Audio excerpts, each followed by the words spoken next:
ওই ওই কিরে মধু না রসমালাই না, এর থেকেও ভয়ঙ্কর কিছু। জিনিসটার নাম হচ্ছে ফাত্তাহ।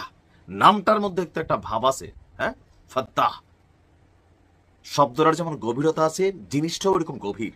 গতকালকে থেকে আপনারা কয়েকটা ফুটেজ দেখেছেন, পাশাপাশি কয়েকটা ছবি দেখেছেন, যে এরকম মানে ছোট্ট হয়ে আকাশে উঠতেছে তারপর আস্তে করে এরকম বড় হয়ে একটা চোক্কা মাথার মতন একটা শেপ তৈরি করছে একটা ক্ষেপণাস্ত্র। এই সেই ক্ষেপণাস্ত্র যেটা ফাত্তাহ, হাইপারসোনিক ব্যালিস্টিক মিসাইল, যেটা 1 থেকে 2 কেজি মাত্র। এটা জাস্ট কোন ভার্সন বুঝছেন, যেটাতে ইরানের মানে ইসরায়েলের অবস্থা খারাপ। 1 থেকে 2 কেজি মাত্র ওয়ার হেড। এই ওয়ার হেড জিনিসটাই কোনটা, যে পরমাণু যে মিসাইল গুলো আছে বা মেশিনারিজ গুলো আছে, এগুলোর মাথাতে ওয়ার হেড তৈরি করা হয়। এই হাইপারসোনিক ব্যালিস্টিক মিসাইল গুলাই হচ্ছে পরমাণু বোমা বা পরমাণু হামলার যেই মালটারে ক্যারি করে। এই হাইপারসোনিক ব্যালিস্টিক মিসাইল হচ্ছে এটার ক্যারিয়ার। সোজা বাংলায় বললে, আমি একটা মাল নিয়ে যখন ঢাকাতে যাবো, কি দিয়ে যাবো, গাড়ি দিয়ে যাবো, ওই গাড়িটাই হচ্ছে এই ফাত্তাহ। আর ভিতরে যে মালামালগুলো আছে, এটার প্রাথমিক জিনিসটা নিয়ে ছড়ছে। আর পুরা ইসরায়েল জুড়ে গতকালকে থেকে গভীর রাতে যে সাইরেন বাজছে, সারা রাত ইসরায়েলের মানুষ ঘুমাইতে পারে নাই এই ফাত্তার ভয়ে। মাটির নিচে বাংকারে, রেল স্টেশন নিচের বাংকারে, বিভিন্ন আশ্রয় কেন্দ্রে ইসরায়েলের সাধারণ পুলিশ থেকে শুরু করে জনগণ একটা গভীর বিভীষিকাময় রাত কাটাইছে। তাহলে ভাবেন, এই ফাত্তার যদি একটা সিরিজ ছাড়ে আর যদি কোনো আরব রাষ্ট্র এটাকে বাধা না দেয়, তাহলে কি পরিণতি হবে ইসরায়েলের। দর্শক, এই মুহূর্তের লেটেস্ট নিউজ হচ্ছে, ইরানের রাষ্ট্রীয় টেলিভিশনের বরাত দিয়ে আন্তর্জাতিক গণমাধ্যম এএফপি বলছে, ইসরায়েলকে লক্ষ্য করে ফাত্তাহ হাইপারসনিক ব্যালিস্টিক ক্ষেপণাস্ত্র ছড়েছে ইরান।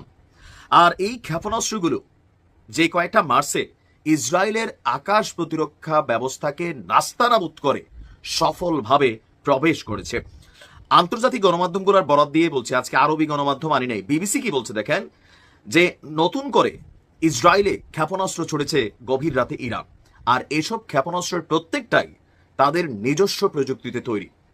ক্ষেপণাস্ত্রগুলো ইসরায়েলের প্রতিরক্ষা সীমানা অতিক্রম করে সফলভাবে আঘাত এনেছে ইসরায়েলের বিভিন্ন টার্গেটেড লক্ষ্যবস্তুতে। সিএনএনের খবরে বলা হয়েছে যে তারা ইসরায়েলের দিকে সেজ্জিল-2 জ্বালানিযুক্ত কঠিন মাঝারি পাল্লার ব্যালিস্টিক ক্ষেপণাস্ত্র ছড়েছে।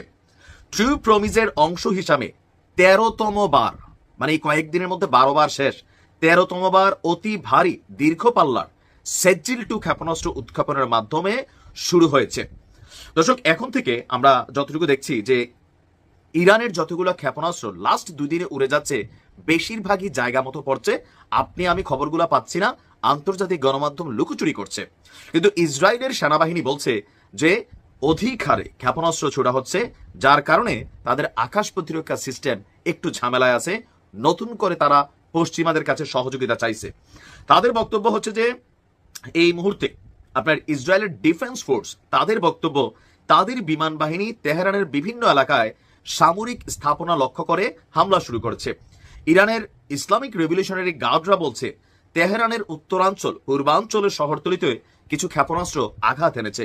বিবিসি বলছে, ইরানের সংবাদ মাধ্যমে বড় ধরনের বিস্ফোরণের শব্দ শোনা গেছে। তার মানে দুই পক্ষই পাল্টাপাল্টি অভিযান চালাচ্ছে, কিন্তু সফলতার হারে ইরান এগিয়ে আছে। ফাত্তার সিরিজ আসতেছে ইনশাল্লাহ, সামনে খেলা হবে তোমাদের সাথে। ভালো থাকুন, আসসালামু আলাইকুম।